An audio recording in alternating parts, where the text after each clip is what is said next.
Hi guys, welcome back to METV. Today I'm going to share a few tips to help you avoid losing potential customers and potential audience across your social media platform. So stay tuned.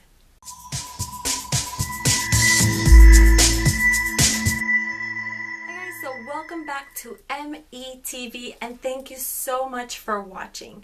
So the topic that I wanted to discuss might seem very basic to many of you, but it is almost epidemic because across all social media platforms, this is a mistake that I see over and over and over again. And the mistake is how we introduce ourselves to our online audience. So we're going to talk about a few things and I'm going to give you a few tips about each. So the first one is your username. Now, everyone or most people have a username because just about every social media platform requires you to have one. But for those of us that have been on social media for a really long time, I'm talking about 5, 6, 7, 8 years, you know, I don't think any of us that have been around for that long at the time grasped what a reach social media would have in our lives and in our businesses. When the first social media platforms hit the internet waves, they were just that, social media. It was a way for people to connect with old friends. It was a way to make new personal connections. But it didn't take long for businesses to catch on and say, wow, this is an incredible way for us to broaden our reach without having to invest thousands and thousands of advertising dollars. So before the businesses wised up, those of us that were on social media for social reasons came up with, you know, usernames like Johnny's Mom, or Barbie Doll 55, or I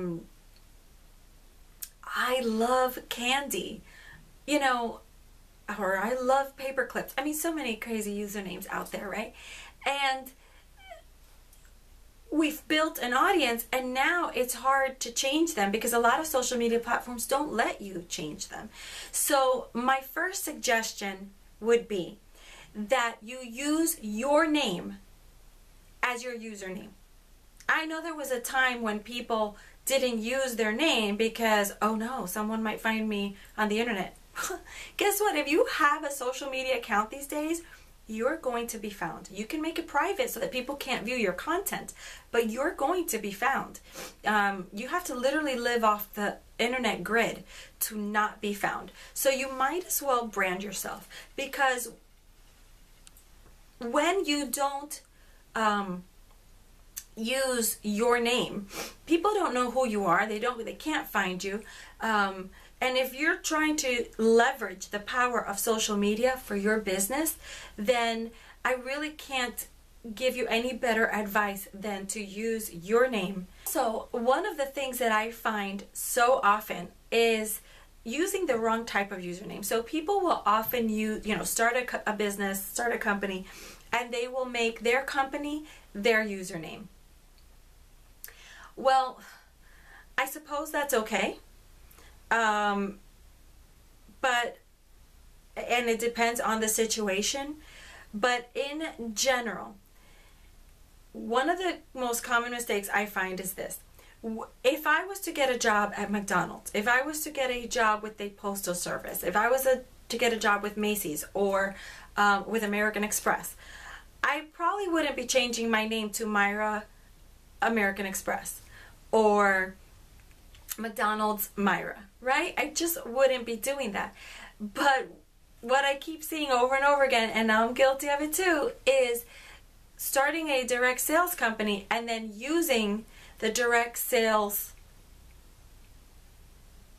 company name in your username. And that's just not okay in my book. And if you can change it now. Why? Because you might build a big audience, and it would be a shame to lose them if you decide to no longer work with that company, or if that company folds. Life happens. We cannot concretely predict where we're going to be in 5-6 years. You might have owned your own business for 15 years, and you might still own it for another 5 after that, or another 20 after that, but your direction changes. And so now what? Now that name doesn't fit with the direction that you're heading in. And so I'm taking an inventory of all my usernames, and wherever I can, I will be making some changes. But unfortunately, some platforms, like I said, don't let you. So my best advice to you is to, if you're starting now, brand yourself, use your name in your social media. If you have a business page, that's okay. Use the business name, like for instance in Facebook, but use your name when you are commenting or when you are reaching out to other people on the internet. Tip number 2. Tip number 2 is so basic. It's when I go to a profile and there's no picture. It's, empty, or it's the logo of that social media platform, or it's, that egg. A lot of profile pictures have that egg. Well, consider that a rotten egg. That should not be your profile picture. Please upload a picture right now as soon as this video is over. That's like walking around with a bag over your head at a networking function and saying, I don't want you to see me. If you want to build a relationship online, then people need to have a visual of you.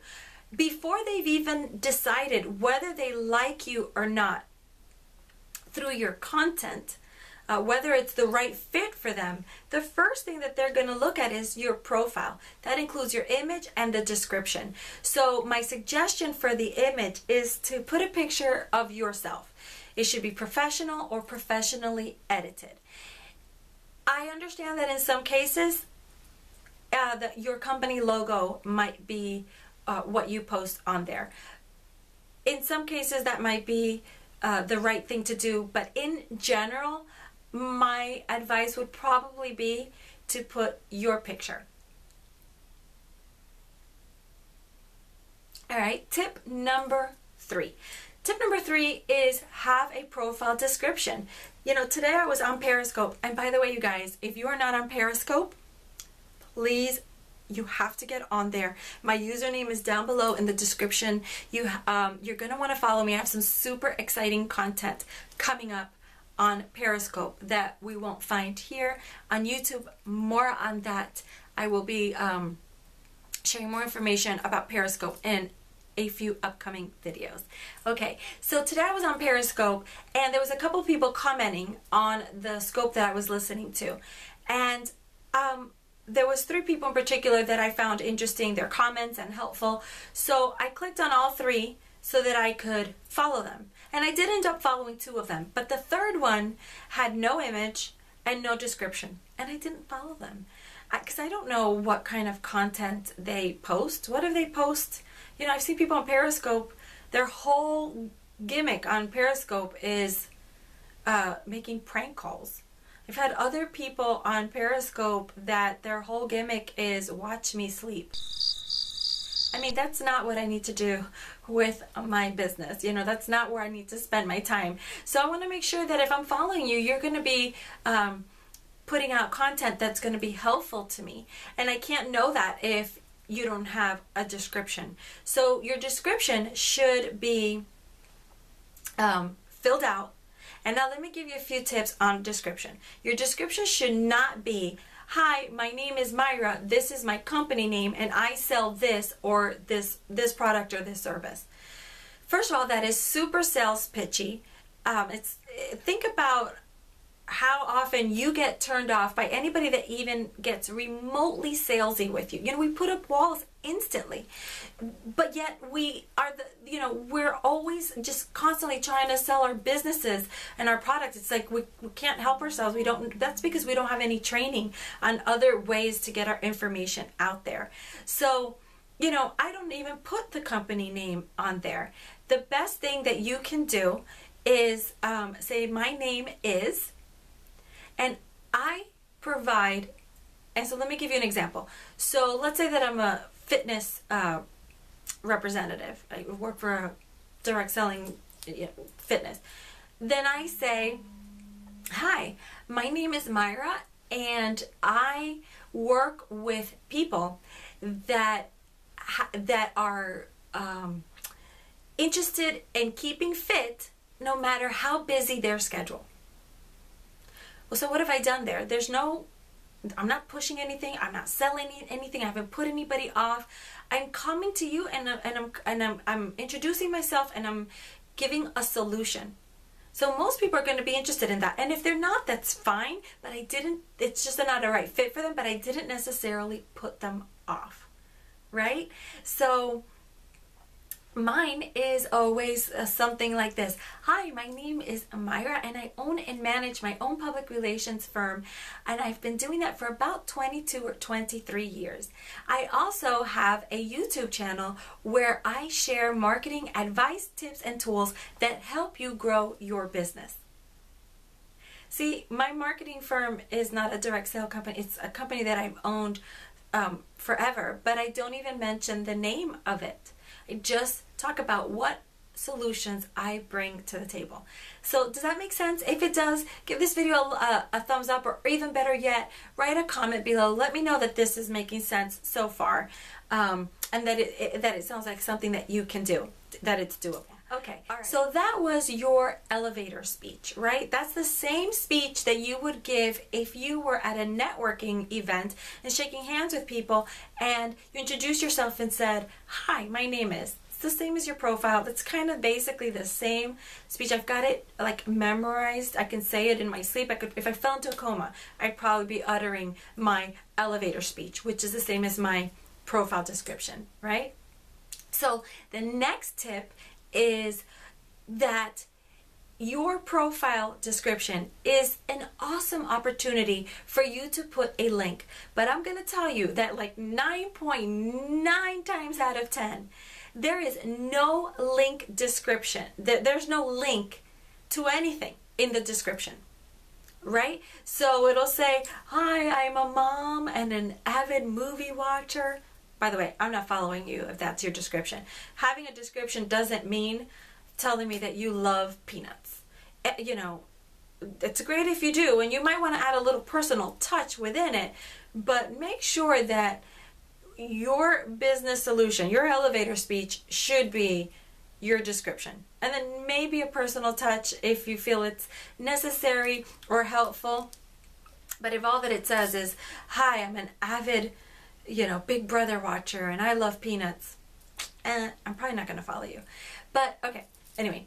But what a wasted opportunity within that elevator speech, within that profile description, if you don't include a link, an external link to get people to go somewhere else to continue the interaction with you. So, in mine, for instance, in Periscope, if you go to my link, it's going to have, if you go to my profile description, it has a link to my website. So what if you don't have a website? That's okay. Send them to your Twitter account or your YouTube channel or your Facebook page. Just try to continue the conversation somewhere else, because that's what online marketing is really all about. It's about building relationships. It doesn't happen overnight. It takes these steps. But the ones that I described to you today are so basic. It would be a shame to lose audience members, followers, and even potential customers just because you didn't have a completed profile. And it's not trackable, you guys, so you won't know that you've lost them. The guy today didn't know that I even went there and that I didn't follow him. But you don't have to go through that. Now you've got all the information you need to go make an incredible profile description that's going to attract the people that you're looking for. So if this was helpful, please give this video a thumbs up, and I sure would appreciate it if you would share this with your teams, with your staff, and on your social media platforms. So that's it for today. I will see you guys in the next video. Bye-bye.